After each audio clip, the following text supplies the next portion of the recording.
COI ou CC? Un vrai casse-tête, même pour les francophones. On décortique ça ensemble? Dans cette phrase, le groupe a ses parents, c'est ça qui pose question. Quelle est sa fonction? Alors, COI ou CC, c'est là que tout se joue. Quelqu'un a soulevé un point intéressant. Les manuels scolaires se contredisent sur ce sujet. Normalement, un COI ne peut pas être supprimé. Mais ici, si. Alors, c'est quoi au juste?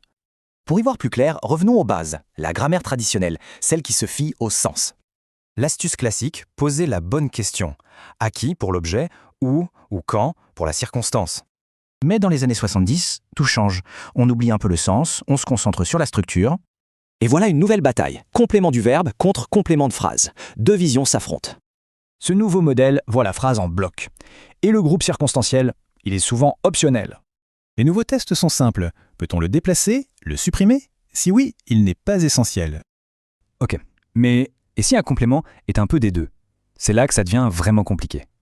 Prenons un exemple parfait. Nous allons à Mons. Le problème, c'est bien sûr à Mons.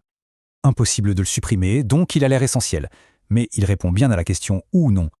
D'ailleurs, son étiquette a changé tout le temps depuis 150 ans. Un vrai casse-tête historique. Pour s'en sortir, les linguistes ont inventé de nouveaux concepts, mais ça n'a fait qu'empirer les choses. Par exemple, le terme adjunct, une sorte de complément hybride à la fois essentiel et circonstanciel. Le problème, c'est que personne n'est vraiment d'accord sur sa définition. C'est le chaos.